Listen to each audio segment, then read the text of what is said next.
यार वीडियो को स्टार्ट करने से पहले आप डोरेमोन के इन फुटेजेस के साथ बगल में चल रहे इन वीडियो पर गौर करो। अरे भाई डोरेमोन का तो हो गया, लेकिन इस दुनिया में शिनचैन एकदम यूनिक है, उसका कोई भी कॉपी नहीं कर सकता।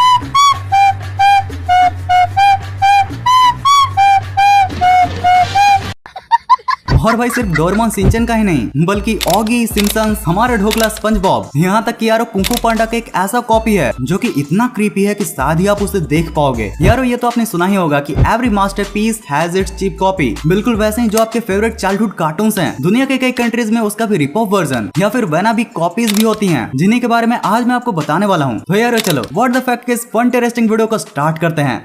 ऑगी एंड द कॉकरोचेस इस पॉपुलर कार्टून की कॉपी का नाम है पकड़म पकड़ाई, और इसकी सबसे खास बात यह है कि ऑगी एंड द कॉकरोचेस का इंडियन वाला वर्जन है। इंडिया में Oggy and the cockroaches and Tom and Jerry जैसे कार्टून फेमस होने के बाद इस वाले इंडियन कार्टून को 2013 में लॉन्च किया गया था। पकड़म पकड़ाई ऑगी एंड द कॉकरोचेस से काफी ज्यादा मिलता जुलता है, बस यहाँ पर कॉकरोचेस की जगह ये 3 चूहे हैं। और यार इसके बारे में फन फैक्ट तो ये भी है कि इन दोनों ही कार्टून के कुछ सीजन के वॉइस ओवर आर्टिस्ट भी बिल्कुल सेम है। तो ये कॉकरोच मुझे बाहर डालने गया, टीवी ही देख लेता हूँ। मुझे डराने वाला खुद मर जाता है यार। कौन है? आगे तू आगे बढ़। ओए ओए।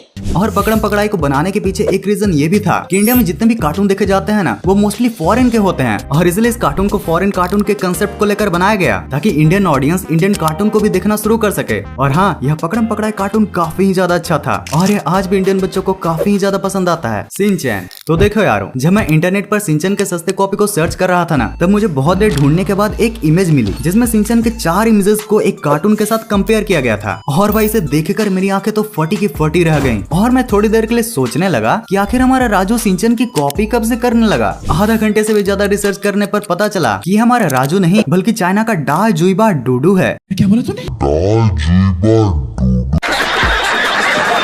इंग्लिश में बोलूं तो बिग माउथ डूडू। और भाई एक लौता शिनचैन का सस्ता चाइनीज कॉपी नहीं है, बल्कि इसके अलावा चाइनीज मार्केट में बिग माउथ डूडू के बाद बिग ईयर टूटू भी मौजूद है। भाई मतलब जापान के शिनचैन से कॉन्सेप्ट चोरी कर लिया और अपने ही कंट्री से नाम और लॉन्च कर दिया नया कार्टून। वैसे शिनचैन के स्टोरी लाइन, उसके कैरेक्टर की पर्सनैलिटी और आर्ट स्टाइल, यहाँ तक कि टारगेटेड ऑडियंस, इन सबको देखकर यह लगता है कि ओबे चमाकून कहीं न कहीं शिनचैन की कॉपी तो जरूर है। लेकिन यारो यह बात उतनी सच नहीं है। ओबे चमाकून इंडिया में कुछ ज्यादा पॉपुलर नहीं है, लेकिन यारो आपने भी कभी न कभी कहीं न कहीं इस एनिमे को तो जरूर से देखा होगा। अगर नहीं देखा है तो हम आपको बताते चले कि यह एक बहुत ही ज्यादा एंटरटेनिंग एंड फनी एनिमे था, मतलब बिल्कुल शिनचैन की ही तरह। और यह जापान के ऑडियंस के बीच में काफी फेमस भी था, और शिनचैन और इस कार्टून की मोस्टली ऑडियंस सेम ही हुआ करती थी। यही कारण था कि कई लोगों को लगने लगा कि इन दोनों कार्टून में काफी सिमिलैरिटीज हैं। द सिम्पसंस सिम्पसंस का कॉपी है द समोसा नाज चड्डीज, आई मीन समोसा नैडजीज। अरे यार नाम तो सही रख लो। हो गया तो यह कार्टून जितना प्रोनाउंस करने में मुश्किल है, उससे भी ज्यादा मुश्किल है इसे देखना, क्योंकि इसका एनिमेशन सच में काफी वियर्ड था भाई। इस कार्टून को सबसे पहले जॉर्जिया में रिलीज किया गया था, और वो भी 2009-10 में आते आते यह कार्टून बंद भी हो गया था, क्योंकि इसके क्रिएटर ने जितना सोच रखा था उतना इस कार्टून ने प्रॉफिट ही नहीं कमाया। वैसे यार ऑब्वियस ही बात है कि अगर इतना ज्यादा वर्ल्ड वाइड पॉपुलर कार्टून का कॉपी बना रहे हो तो उसके चलने के भी चांसेस काफी ज्यादा कम होते हैं, क्योंकि भाई सिम्पसन सिर्फ अमेरिका में ही नहीं बल्कि कई वेस्टर्न कंट्रीज में भी काफी ज्यादा फेमस है। इंडिया में तो इसके एपिसोड्स को टीवी पर दिखाया भी नहीं जाता है, पर फिर भी हम में से कई लोग इसे फ्यूचर बाबा के नाम से जानते हैं। डोरेमोन देखो, थाईलैंड का एक कॉपी है साइडोमोन, और ये डोरेमोन का कॉपी है। इसको बताने के लिए पोस्टर ही काफी है। और यार मजे की बात तो ये है कि इसमें ये जो टाइग्रोमोन मतलब साइडोमोन डोरेमोन की ही तरह गैजेट्स भी निकालता है, कपबोर्ड में भी सोता है, उसके पास टाइम मशीन भी है, और उसमें भी ये सस्ता जियान अपनी सुरीली आवाज में गाना भी गाता है।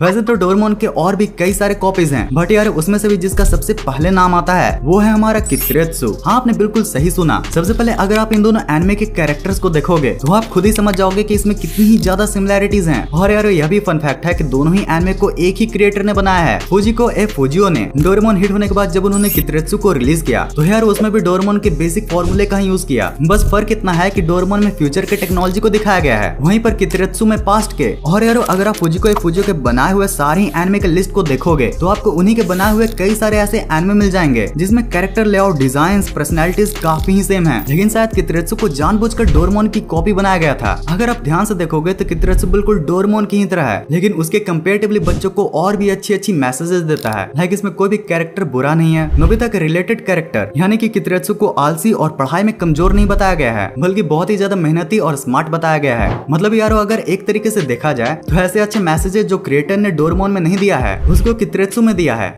स्पंजबॉब स्क्वायरपैंट्स इस फेमस निकलोडियन कार्टून का रिप ऑफ वर्जन है Coconut Fred's Fruit Salad Island. और अगर आप इन दोनों कार्टून को साइड बाय साइड देखोगे तो खुद आपको समझ में आ जाएगा कि ये कार्टून कितने ही ज्यादा सेम टू सेम है। जैसे कि स्पंजबॉब पानी के अंदर बिकनी बॉटम में रहता है, बिल्कुल वैसे ही फ्रेड एक फ्रूट आइलैंड पर रहता है। इसको छोड़कर दोनों ही कैरेक्टर्स की पर्सनैलिटी बहुत ही ज्यादा सिमिलर है। और यारो मजे की बात तो ये है कि स्पंजबॉब का एक कॉपी काफी ज्यादा फेमस भी हुआ था। स्टार्टिंग में तो इस चीज को किसी ने नोटिस नहीं किया था, लेकिन फिर धीरे धीरे लोगों ने गौर किया कि हाँ भाई ये तो सच में कॉपी निकला। फिर भी यारो आज तक भी इसके मेकर्स ने एक्सेप्ट नहीं किया है कि हमने आपको स्पंजबॉब का कॉपी दिखाया है। कुंग फू पांडा गाइस, कुंग फू पांडा जैसे एपिक शो का रिप ऑफ बहुत ही क्रीपी दिखता है। इसका नाम है द लिटिल पैंडा फाइटर और आप देख सकते हो कि इसका डिजाइन कितना ही ज्यादा डरावना है। ये एक ब्राजीलियन कार्टून है जो कि यारो पूरे ही तरीके से कुंग फू पांडा का रिप ऑफ है। आप इसे कह सकते हो कि ये बिल्कुल कुंग फू पांडा है, लेकिन एनिमेटर्स के पास इसे बनाने का बिल्कुल भी बजट ही नहीं था, इसीलिए उन्होंने इसका एनिमेशन एकदम घटिया किया है। यह ब्राजील में 2008 में रिलीज हुआ था और इसे बनाने के पीछे एक रीजन ये भी था कि वो अपनी तरफ से कुंग फू पांडा को मॉक करना चाहते थे, यानी कि यह एक पैरोडी की तरह बनाई गई थी। तो यार अब इतने नॉलेज के बाद हर बार की तरह कुछ मीम के साथ मस्ती तो बनती है ना। साइंस टीचर, क्या तुम क्लास में सो रहे हो? नहीं सर, वो ग्रेविटी की वजह से सर थोड़ा सा नीचे झुक गया था। Introduce yourself. My father's name is laughing and my mother's name is smiling. Are you kidding? No sir, he is my cousin. I am actually joking. क्या बढ़िया था गुरु। I love education without examination. Mummy के phone का hotspot लिया था और data खत्म हो गया। अब वो अनुपमा नहीं देख पा रही है। गोबर के कीड़े, तू सड़ के मर जा, खटपल के ले। ओके तो यारो अब इतनी मस्ती के बाद पढ़ना लिखना भी तो जरूरी है ना, तो झट से लग जाओ अब पढ़ाई पर। और अगर पढ़ाई करने का मूड नहीं कर रहा है तो आपके लिए है ये वीडियो जिसमें हमने स्टडी के रिलेटेड बहुत ही कमाल के ट्रिक्स बताए हैं। सो इसे देखकर तुम्हें पढ़ाई का तो बिल्कुल मूड बन जाएगा। एंड यारो अब इस वीडियो को पूरा यहाँ तक एंड तक देखने के लिए दिल से thanks for watching this entire video.